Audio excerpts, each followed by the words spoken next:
परमात्मा की स्तुति करते हुए वो चक्कियां अपने आप चले गई, तो बाबर ने भी अपना सिर झुका लिया।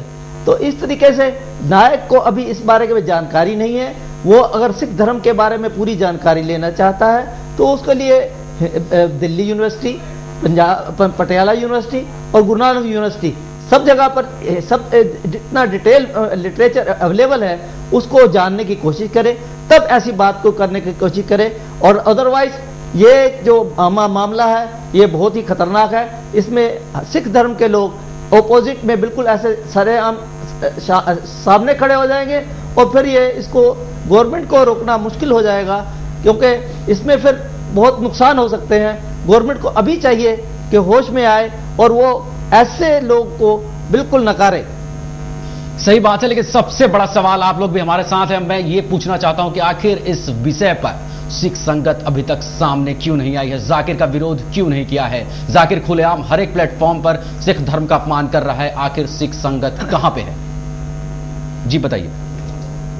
मेरा विचार ये है कि ये बात अभी पंजाब तक, दिल्ली तक पहुंची नहीं है, और जैसे हमें भी आज पता चला, हम सरकार से इसकी मांग कर रहे हैं कि ऐसे गलत आदमी का दिमाग ठीक किया जाए ताकि अमन खराब नहीं हो। जागर को ये नजर नहीं आता कि पंजा साहब गुरुद्वारा भी है, जागर को ये नजर नहीं आता कि जब छोटे साहब ज्यादा शहीद हुए थे तो उस वक्त पीर बुद्धू शाह ने अपने 6 बेटों और 500 मुरीदों के साथ गुरु साहब के साथ मिलकर किया, कुर्बानी दी है उसने। जागर को ये जानना चाहिए, ये देखना चाहिए उसे कि गुरु साहब ने ये ऐलान किया था कि कौन किसी को राय न दे है, जो ले है निज बल से ले है, और निज बल से सिखों ने 1000 साल मुसलमानों का टाकरा किया और इस्लाम हिंदुस्तान में फैलने नहीं दिया। बुल्ले शाह लिखते हैं कि अगर ना होता, ना मैं बात करूं तब की, ना मैं बात करूं आपकी, अगर ना होता गोविंद सिंह तो सुन्नत होती सबकी। तब जाकर कहा गया हुआ था, तब जाकर जो आपको नहीं देते थे बातों का, जाकर लोगों को गुमराह कर रहा है, गलत प्रचार कर रहा है, देश का अमन खराब कर रहा है, और सरकार को इसको होशियार होके और पूरी निगरानी रखे, इसके ऊपर काबू पाना चाहिए।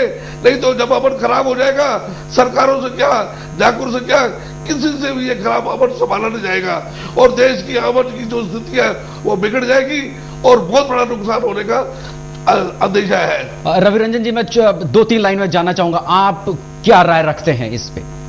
मैं फिर यही कहूंगा, पहले वो सिख धर्म को समझें। जैसे ना खाली प्रभावित की बात छोड़िए, कुछ चीजें ऐसी हैं जो बिल्कुल ऑपोजिट हैं। जैसे वहां पे हलाल मांस है, हमारे यहाँ हलाल की खास मनाही है, हमारे यहाँ तंबाकू की मनाही है। और ये मुद्दा है, एक मुद्दा ये है, रुकना चाहूंगा, ये मुद्दा है, इसको तर्क में हम लोग दिखाएंगे। ऐसे बहुत सारे सवाल है। हमारा सबसे बड़ा सवाल ये है कि सिख संगत अभी तक सामने क्यों नहीं आई है? सबसे बड़े सिख के गुरु के बारे में इस तरह से बोला जा रहा है, जाकिर इस तरह से कुतर्क कर रहा है, लेकिन आज तक सिख सामने इस विषय पर ना कभी उंगली उठाई है, ना एक शब्द बोला है, ना उसने अपना विरोध प्रदर्शन किया है। अब बताइए आप क्या कहना चाहेंगे इस पे? देखिए, ये जो हम चैनल पे बोल रहे हैं ये भी विरोध प्रदर्शन है, और बहुत से नहीं, सबसे हमने आपको मंच दिया है, हमने आपको मंच दिया है, हम किसी का विरोध नहीं कर रहे हैं। सबसे बड़ा बात क्या है, आप इस मुद्दे को समझे, हमने प्लेटफॉर्म किसी को नहीं दिया है कि आप आके अपना यहाँ पे विरोध करें, ये गलत संदेशा जाएगा दर्शकों के बीच। हम सिर्फ ये चाह रहे हैं किसी भी धर्म का विरोध ना हो, किसी के धर्म के बीच में कोई भी किसी तरह का विरोध ना करे, उनके बारे में कोई गलत शब्द ना करे, और यही जाकिर कर रहा है। और आप सिख संगत और सिख से जुड़े हुए हैं, क्या आपको इस दुख भरी बात पे आपको दुख नहीं होता है? कहीं आपका दिल नहीं जलता है कि आपके सिख गुरु के बारे में इस तरह से बोला जाता है? आप इस पर तर्क दें। विरोध हमारा मुद्दे से है और मुद्दे का विरोध हम कर रहे हैं और हर प्लेटफॉर्म पे करेंगे। और इस तरह के बहुत से लोग बहुत कुतर्क करते हैं, उन सबसे हम तर्क करेंगे। अगर वो तर्क नहीं करना चाहते, बचना चाहते हैं तर्क से, तो वो एक अलग बात है, बाकी कुतर्क से कुछ नहीं होता। हमारे साथ सिंधे जी भी हैं, लेकिन हम सबसे एक हमारे मुख्य संपादक के पास चलेंगे। क्या कहना चाहेंगे आप इस पूरे विषय पर? और हमारे गेस्टों की बात आपने सुनी है, क्या लगता है हमारे आपको? साथ बातचीत में शायद वहां पर तेजिंदर सिंह बग्गा भी जुड़े हुए हैं ना? तेजिंदर सिंह बग्गा भी ट्रैफिक जाम में फंसे हैं। उनका मेरे पास मैसेज आया है, वो उनको ब्रेक के बाद तक उन्होंने बोला है कि मुझे क्षमा करें, ब्रेक के बाद मैं आके आपके इस महासंग्राम जाकिर का पर्दाफाश में जुड़ेंगे। तब तक आप और हमारे अन्य गेस्ट। बिल्कुल, मैं चाहूंगा कि जो हमारे पास अनएडिटेड वीडियो है कि उसने क्या एग्जैक्ट कहा, वो हम एक बार दिखाएं। बिल्कुल, पीसीआर हमारे पास अनएडिटेड वीडियो है, ताकि जाकिर ये ना कहे कि आप हमारे जवाबों को काट छाट के दिखाते हैं। तो एक बार प्ले कीजिए प्लीज। गुरु ग्रंथ साहब के अंदर गुरु नानक साहब ने पूरी दुनिया का चक्कर लगाया, जिसके अंदर मक्का मदीना भी शामिल है। अब मक्का जो मस्जिद के बाहर साथ ही एक दीवार थी, जहां पर के भारत के जो मुसलमान दर्शन करने जाते थे काबा के, वो उनको वहां ठहराया जाता था। वहां की देखभाल जो करता था वो मुल्ला जीवन करता था। जब गुरु नानक साहब अपने चेलों के साथ में वहां पर पड़े थे, तो सुबह जब मुल्ला जीवन वहां की सफाई करने के लिए आया, तो उसने देखा गुरु नानक साहब के जो पैर थे वो काबा की तरफ थे। वो गुस्से में चिल्लाया कि ये कौन काफिर है जो कि काबा की तरफ पैर करके पड़ा है, और उसने गुस्से के अंदर आके उनके पैरों को झटका दिया, दूसरी तरफ किया। तो हमारे ग्रंथ के अंदर दर्ज जो किस्सा है उसके अंदर यह है कि काबा भी उस समय हिल गया। जिधर गुरु नानक के पैर जाते थे काबा उधर मुड़ता था। भाई साहब का सवाल था कि उन्होंने ग्रंथ में पढ़ा कि गुरु नानक साहब मक्का के और उनका पैर काबा की तरफ था, और कोई मौलवी ने पैर को हिलाए और काबा हिल गया।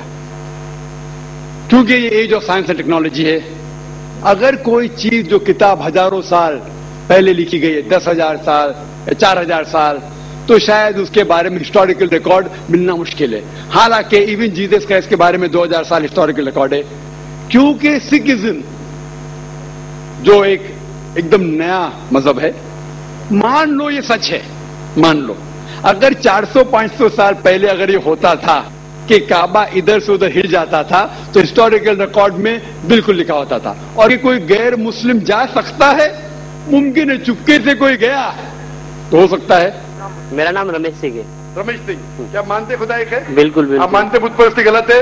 गलत। आप मानते मोहम्मद सल्लल्लाहु अलैहि वसल्लम आखिरी पैगंबर है? मम्मी को बोलता था कि खीर बनाओ खीर बनाओ खीर बनाओ, वैसी खीर बनती नहीं थी जो ईद के दिन बनती है। का हमने वीडियो दिखाया है। खुदा का तस्वुर क्या है?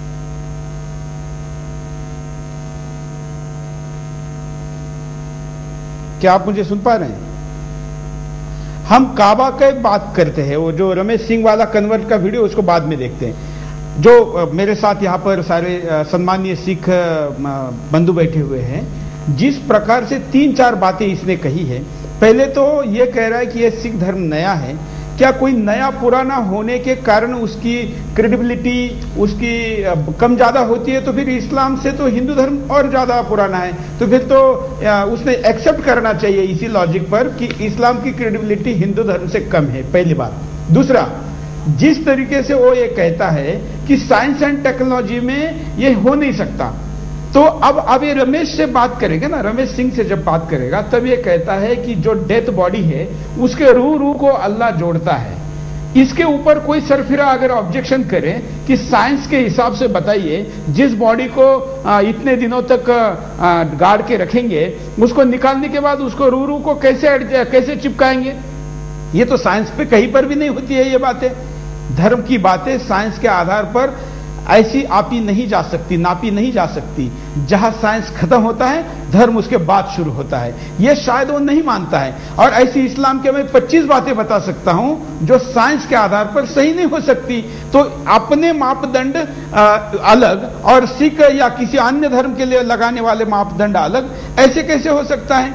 और जो बात गुरु ग्रंथ साहब में लिखी है, जिस गुरु ग्रंथ साहब के पूरे बात पर एक एक शब्द पर सिख समुदाय अपना सर कटवाने के लिए राजी है, तैयार है, हमेशा तैयार रहता है, उस गुरु ग्रंथ साहब को क्या जाकिर नकार नहीं रहा है इस कथा को नकार के? ये मेरा सवाल है कि क्या गुरु ग्रंथ साहब को नकारने वाले ऐसे एक कुतर्की व्यक्ति को सिख समुदाय कैसे स्वीकार कर रहा है? काबा विषय पर मैं बातचीत आगे बढ़ाना चाहूंगा। हमारे साथ